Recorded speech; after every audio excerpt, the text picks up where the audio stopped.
Today at Nike, we know even more. We developed one of the most sophisticated sport research labs in the world to let us see, in detail, the peculiarities of style, the dynamics of foot strike. And at Nike, we're putting that knowledge to work, making shoes that actually help athletes to run faster and safer. Why do we go to so much trouble? Well, it may be the 20th century and all that, but there are still people out there who run as if their life depended on it.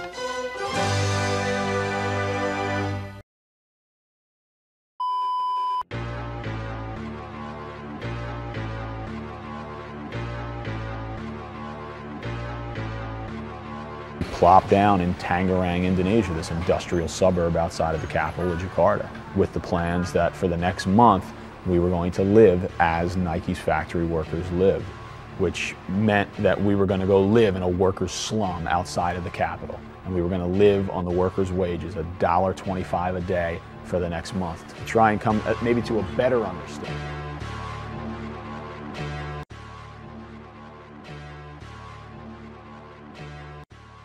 Todas as coisas ao nosso redor são fruto do trabalho. Nas últimas décadas, porém, temos observado o aumento da precarização e da exploração com a desregulação das normas trabalhistas e o advento do capitalismo de plataforma a nível global.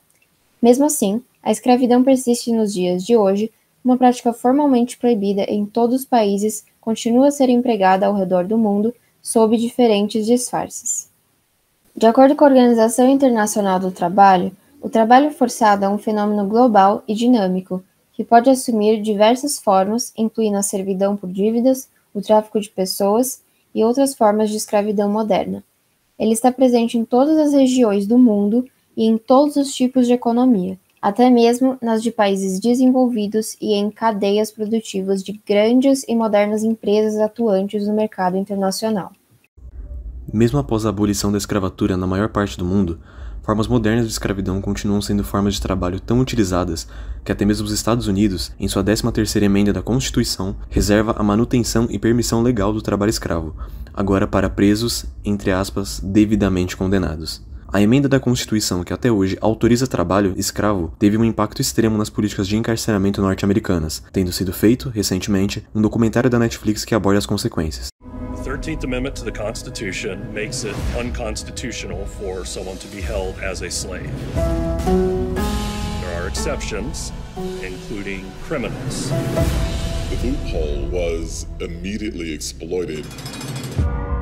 What you got after that was a rapid transition. Não só nos Estados Unidos, mas em diversos lugares do mundo, o trabalho escravo é amplamente difundido, sendo uma das principais formas de exploração de trabalho usadas atualmente. A escravidão contemporânea assume diversas formas em diferentes lugares. O caso brasileiro é emblemático porque nosso território foi por muito tempo uma colônia de exploração racial da mão de obra escrava, e o último país a abolir a escravidão nas Américas. Já na Europa e nos Estados Unidos, imigrantes são as principais vítimas.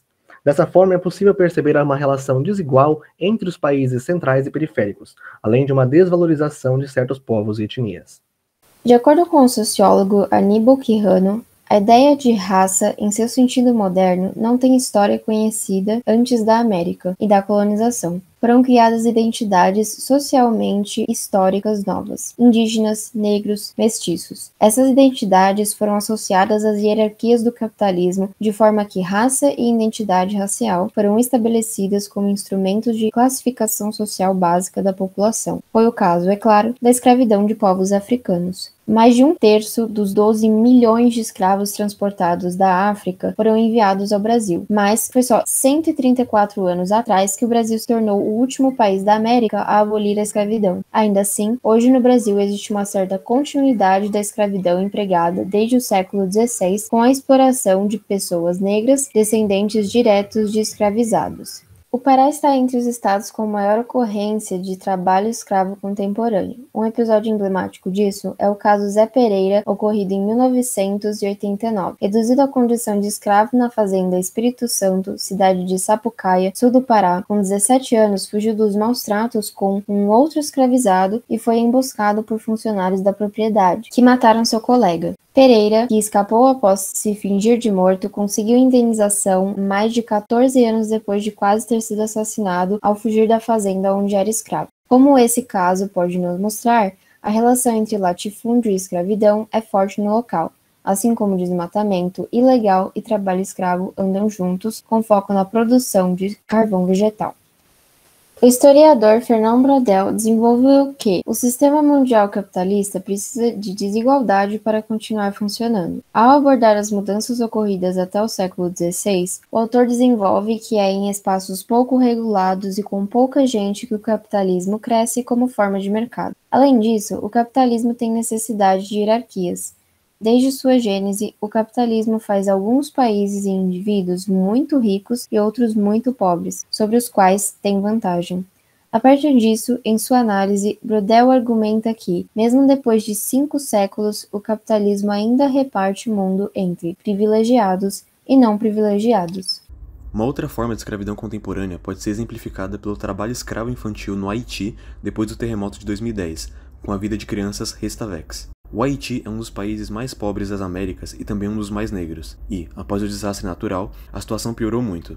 Originalmente, de acordo com um documentário da Al Jazeera, Restaveks seriam crianças de famílias pobres enviadas para famílias mais ricas, em busca de uma melhor vida e educação. Porém, na realidade, um Restavek é uma criança no Haiti que é vendida por seus pais para trabalhar em uma família anfitriã como empregada doméstica porque os pais não têm os recursos necessários para sustentar a criança. O termo vem do francês rester avec, que significa ficar com. De acordo com o que afirma Braudel, o caso do Haiti pode exemplificar como a dependência da desigualdade também ocorre dentro do próprio país, com famílias ricas dependendo do trabalho de crianças e famílias mais pobres. As crianças sofrem diversos tipos de abusos e violências físicas e psicológicas. Uma delas narra como em certos casos batiam sua cabeça contra a parede e como era amarrada para não brincar com outras crianças. Por mais que o governo do Haiti tenha banido a prática dos Restaveks, o número estimado de crianças continua grande. A educação obrigatória parece uma solução gradual para a questão, ainda que virtualmente todas as escolas do Haiti sejam privadas. De toda forma, inúmeras crianças Restaveks continuam trabalhando em regimes de escravidão. A escravidão sexual, o ciclo é quase sempre o mesmo. Pressionadas pela pobreza e a desigualdade social, jovens mulheres são atraídas por oportunidades de trabalho imperdíveis no exterior, mas ao chegar lá o destino é outro. Essa é a história do tráfico sexual de pessoas, uma indústria extremamente lucrativa que, segundo dados da ONU em 2012, vitima 80% das mais de 2 milhões de pessoas traficadas ao redor do globo. Outras formas de tráfico sexual envolvem sequestros, entorpecimento e a publicação de anúncios atrativos em redes sociais. Em contraste com outras formas de trabalho escravo contemporâneo, a escravidão sexual tende a ter origem em países empobrecidos da periferia do capitalismo globalizado, mas seu destino final quase sempre é decidido em países ricos e cosmopolitas, como a Alemanha e a Holanda, além de Áustria, Suíça, Grécia, Turquia, Hungria e Letônia, em que a prostituição é legal e regulamentada.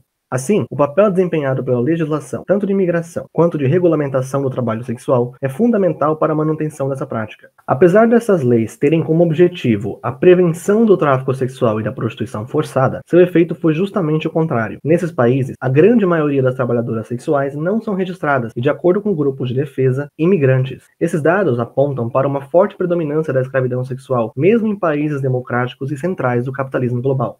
A legalização da prostituição nos Países Baixos em 2000, por exemplo, levou a um aumento na prostituição forçada através do tráfico humano de mulheres dos países pobres do leste europeu. O historiador Fernand Braudel argumenta que o capitalismo moderno tende a se dividir em 3 regiões: as margens, as zonas intermediárias e o núcleo. Nos núcleos, os preços e salários tendem a ser altos, com a presença de indústrias e agricultura avançadas, tecnologias de ponta, etc. Nas zonas intermediárias, as indústrias tendem a ser relativamente tradicionais e dependentes dos núcleos. Já nas margens do capitalismo, a dependência é quase total em países da periferia do sistema. Ou seja, o que o desenvolvimento produz nos países do núcleo é o oposto nas periferias. Nesse caso, vemos como é em países das margens, da periferia do sistema capitalista global, que predominam formas de escravidão contemporâneas, enquanto também é de lá que as vítimas de tráfico de pessoas provêm, sendo levadas para os países de núcleo para trabalhar. Recentemente, o tema tem ganhado cada vez mais visibilidade na mídia e nas redes sociais, com denúncias recebendo atenção nos grandes jornais. Não apenas o tema, como diversos casos de trabalho escravo continuam sendo cada vez mais denunciados. Trabalhadores em condições extremas e desumanas são submetidos a trabalhos precários de forma tão sistematizada por grandes empresas ao redor do mundo que se torna ingenuidade considerar apenas uma coincidência. O capitalismo, que no passado foi sustentado por sistemas escravistas, ainda hoje depende de trabalho forçado e trabalho escravo, agora com diferentes modalidades e sistemas.